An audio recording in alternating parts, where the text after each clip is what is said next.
Bonjour à tous et bienvenue sur Tuto Blender. Dans cette vidéo, j'aimerais vous parler de Blender Extensions. Blender Extensions, c'est une plateforme en ligne qui vient de s'ouvrir, enfin de rentrer dans sa version alpha, ouverte un peu à tout le public, et qui est développée par la Blender Foundation. Donc la même Foundation qui développe donc du coup notre logiciel favori Blender. Le but de cette plateforme est donc de permettre à n'importe quel membre de la communauté Blender, enfin n'importe qui même en fait dans le monde, de venir uploader, donc mettre en ligne ou même télécharger et utiliser des extensions. Alors, le mot extension est un mot un peu poubelle qui englobe plein de définitions. Du coup, on pense principalement aux add-ons. Et c'est bien sûr, je pense, la part la plus importante de cette plateforme. Vous allez pouvoir trouver des add-ons à télécharger et utiliser dans Blender. Mais ça comprend aussi tout ce qui est thème. Vous savez, quand vous changez un peu l'interface utilisateur, les couleurs, etc. Donc, vous pouvez télécharger un thème prédéfini, préfet sur cette plateforme ou encore aller changer le keymap de Blender, c'est-à-dire la carte clavier avec les différents raccourcis clavier, parce que Blender est quand même très porté sur les raccourcis clavier. Ou même des librairies d'assets. Vous savez qu'aujourd'hui Blender a son asset browser qui permet donc de gérer une bibliothèque de plein d'assets, plein d'objets. Ça peut être vachement pratique de créer ses propres bibliothèques, de les mettre en ligne et donc de les partager comme ça aux gens et de télécharger des assets déjà tout faits, des bibliothèques entières déjà toutes faites. Donc ça a été développé par la Blender Foundation qui reste fidèle à sa politique d'open source en fait. Donc tout ce qui va être uploadé et téléchargeable sur cette plateforme va être libre de droit. On garde la licence GNU GPL. Donc sachez que voilà, si vous uploadez quelque chose dessus, déjà ça va être soumis à un review, ça va être analysé et vérifié, voilà, pour pas que justement il y ait des pirates ou des malwares ou des choses comme ça qui soient uploadés et téléchargeables. Donc ça reste sécurisé, mais on va aussi vérifier et faire en sorte que vous soyez d'accord sur le fait que ce que vous uploadez reste dans cette notion de libre de droit. Il n'y a aucun échange commercial qui se fait sur cette plateforme, vous n'allez rien avoir à payer, tout est gratuit et utilisable même commercialement, etc. derrière. Ça c'est vachement cool. Et tout se fait de manière vraiment très simple. Vous allez voir, on va pouvoir utiliser cette plateforme en lien avec Blender d'une manière vraiment très simple. Déjà, pour pouvoir l'utiliser avec un Blender fonctionnel, en tout cas qui soit compatible avec ce site-là, on va d'abord télécharger une version très récente de Blender. On va aller sur blender.org qui est ici, et je vais aller dans l'option Download et descendre dans la version expérimentale parce que pour ça, il va nous falloir la version 4.2 qui est actuellement en alpha, là à la date où j'enregistre cette vidéo. Donc je vais télécharger cette version là, elle va se mettre directement dans mon dossier de téléchargement, j'attends que le téléchargement soit fini, et c'est bizarre qu'il prenne autant de temps à se télécharger. Mais voilà, et donc en fait c'est cette version 4.2 de Blender qui va nous permettre d'activer en fait le lien avec le Blender Extensions, la plateforme, et si vous le désirez vous pouvez aussi vous connecter sur la plateforme, et ce n'est pas obligatoire, avec votre Blender ID. Vous savez que le Blender ID c'est cette identité que vous avez en ligne lorsque vous vous connectez sur des sites liés à la Blender Foundation ou à l'écosystème de Blender, et qui vous permet d'afficher par exemple vos badges si vous avez participé à à des événements des fois de Blender financièrement, ou si vous soutenez Blender sur la page de don, vous avez accès à différents badges qui sont liés à votre Blender ID.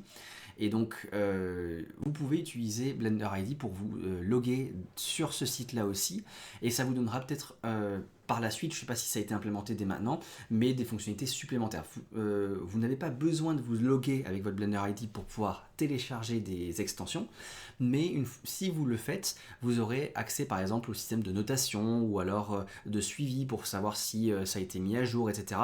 Le Blender ID vous donnera un peu plus de fonctionnalités.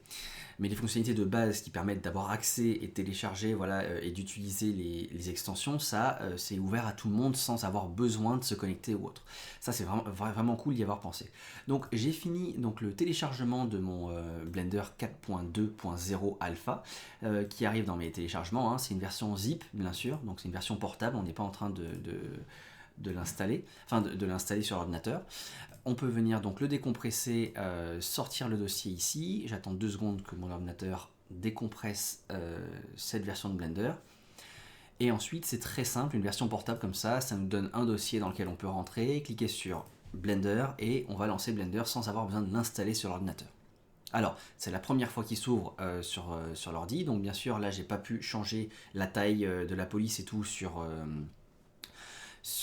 mon ordinateur, sur la session, et j'ai ce splash screen temporaire, hein, je vous avais déjà parlé de ça, je vais mettre en section par clic droit, j'aime bien ça, en search ici, et je vais valider ces nouveaux settings, ces nouveaux paramètres. Je clique en dehors, et la première chose que je vais vouloir faire, c'est aller dans Edit, Preferences, et même avant d'activer les extensions ou autres, je vais rester dans l'interface et je vais changer la taille ici. Je vais peut-être me mettre en 2.2, un truc comme ça. Voilà, là tout est bien plus grand et vous allez pouvoir mieux voir ce qui se passe à l'écran.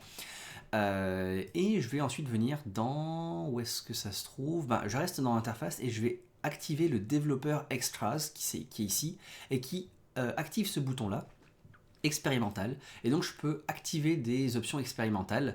Par exemple, dans Prototype, je peux aller sur Extensions qui est là, et quand j'active ça, maintenant je peux, dans l'onglet qui normalement est Add-on ici, je peux aller sur Extensions. Il va renommer, c'est plus des add-ons, c'est tout, c'est même les extensions.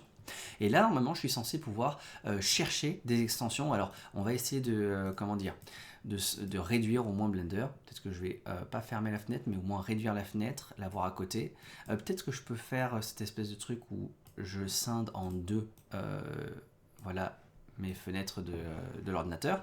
Et là, je vais avoir Blender d'un côté et la plateforme Extensions. Donc là, par exemple, si je regarde, j'ai une extension, un add-on qui s'appelle Border Body. Si je vais chercher Border Body qui est ici, Border Body, je ne le trouve pas. Pourquoi? Parce que, et j'ai un peu essayé de mon côté avant de vous faire la vidéo, mais il va falloir aller, je pense là-dedans, je sais, ah oui, c'est ici, dans le menu déroulant qui est là, pour venir check for updates et faire faire comment ça, une mise à jour en tout cas, ou rafraîchir un peu tout ça. Et maintenant que c'est fait, vous voyez que j'ai plein d'add-ons ici ou d'extensions maintenant qui ont ce bouton Install sur la droite. Et maintenant si je le cherche, alors je le trouve directement visuellement ici, Border Body il est là, celui que je voyais là, mais si je faisais la recherche, je pourrais encore une fois trouver l'extension que je cherche.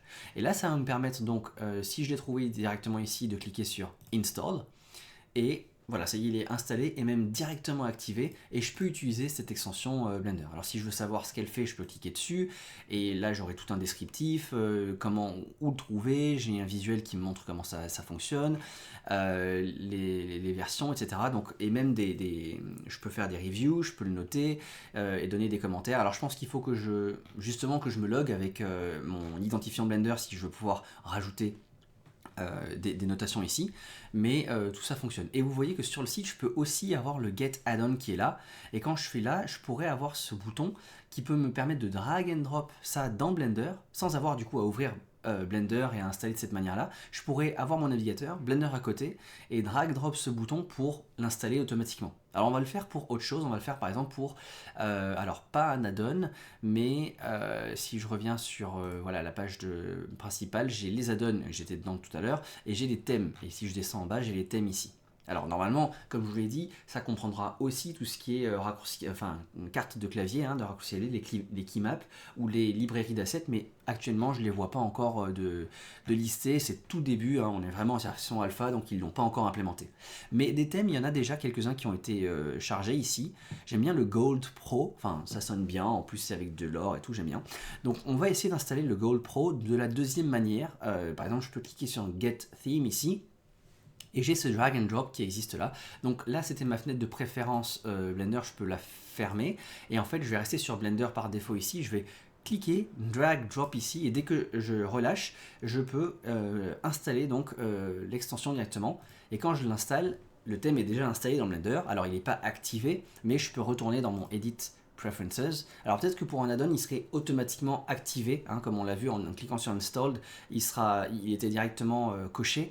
Mais là, pour un thème Blender, il est un peu logique que j'ai besoin d'aller dans thème et de le sélectionner. Donc je peux aller dans les presets, et il est déjà chargé dans les presets. Là, je peux trouver Gold Pro ici. Et quand je clique dessus, voilà, ça y est, je l'active. Et donc j'ai maintenant mon preset de Gold Pro qui est activé dans Blender. Pardon. Et ben voilà, ça c'est super facile et pratique. Si vous voulez, vous pouvez upload extension. Pardon, j'ai une perte de voix tout à coup.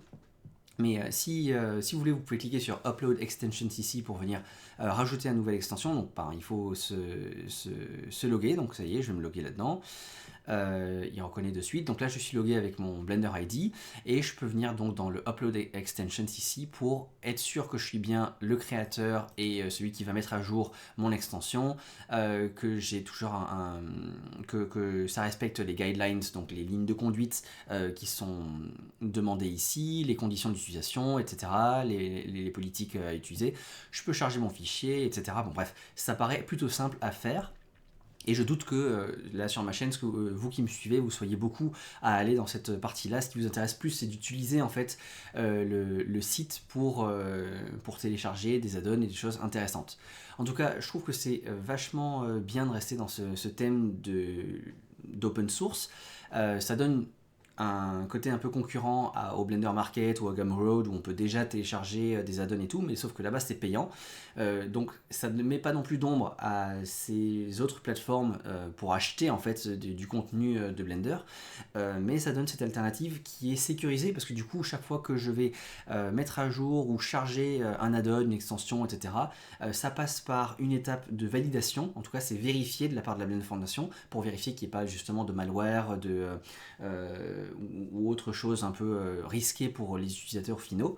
Donc on est aussi rassuré que lorsqu'on télécharge quelque chose là-dessus, c'est plutôt clean, hein, c'est safe, et qu'en plus ça respecte les conditions étant libre de droit et qu'on ne vient pas avoir de problème comme quoi derrière quelqu'un va venir nous accuser d'avoir utilisé quelque chose contre son gré, etc. Donc c'est vachement sécurisé, c'est rassurant, et ça promet hein, pour l'avenir, à voir si les développeurs vont s'en servir, vont l'utiliser. Mais on peut penser que par exemple dans la communauté Blender, il y a toute la partie comment dire, de dons, hein, de soutien à Blender. Donc bien sûr on peut faire des dons financièrement hein, sur blender.org, mais on peut aussi dans le cas de grandes sociétés, de sociétés de production par exemple, ou de développement, par exemple je pense à Nvidia, je pense à Ubisoft, je pense à ces grands groupes qui participent financièrement à Blender, mais pas que, qui participent aussi en développant des fois des add-ons internes qui servent dans leur production, dans leur pipeline, mais qui sont assez globaux ou généraux pour pouvoir être utilisés sur des productions autres, externes, hein, pas que en interne chez eux. Des fois, ils partagent ça en open source à la communauté. Bien là, ça permet d'avoir un site officiel de la Blender Foundation qui va réunir un peu tout ça sans qu'on ait besoin d'aller piocher ici et là sur internet pour obtenir un peu toutes ces extensions qui peuvent être intéressantes. Donc je me souviens de Tangent Animation qui avant avait sorti des choses assez intéressantes sur Blender mais qui ont plus tard été introduites dans le tronc commun de Blender, hein, dans Blender en soi. Je pense au Cryptomatte par exemple qui avait été introduit de cette manière à Blender. Et bien là, si ça avait resté juste un add-on, juste libre de droit à télécharger en ligne et pas inclus dans Blender par défaut, on aurait pu le retrouver sur extensions, Blender Extensions par exemple. Et je pense aussi par exemple à des add-ons que peuvent avoir développé Ubisoft de Blender qui ont été mis en libre droit par la suite. Ça pareil, si ça peut aussi se retrouver là-dedans et qu'il y a un point commun pour tout trouver comme ça, les ajouts de grandes sociétés, de add-ons comme ça, ou même de particuliers, parce qu'il y a des gens, des devs dans leur coin qui font des trucs vraiment géniaux, et bien tout se retrouverait là-dedans et ce serait vachement cool. Par exemple, alors c'est pas vraiment un add-on, c'était carrément une branche séparée de Blender, mais aujourd'hui on utilise Cycles. Cycles c'est vachement cool, c'est le moteur de rendu que la plupart des gens utilisent sur Blender. À la base ça a été une branche séparée qui a été fait par un indépendant, français en plus, qui aujourd'hui travaille pour la Blender Foundation, mais qui à la base c'était juste une branche séparée faite par un particulier dans son coin en fait, et qui plus tard a été intégré à Blender et tout. Donc tous ces genres d'initiatives qui peuvent être individuelles, séparées un peu partout dans le monde, au lieu qu'on ait maintenant besoin de les chercher ici ou là sur internet, eh bien tout peut être réuni en un point comme ça, donc c'est très prometteur, et j'attends beaucoup de voir ce que ça va devenir et qu'est-ce qu'on va pouvoir sortir de ça quoi en fait, récupérer de ça. Voilà, j'espère que vous avez apprécié, que ça vous ouvre un peu les yeux sur la communauté Blender et ce qui se fait un peu aujourd'hui sur internet, que vous allez suivre le projet avec moi, et je vous dis à la prochaine dans un prochain tutoriel ou une prochaine vidéo sur ma chaîne. A plus.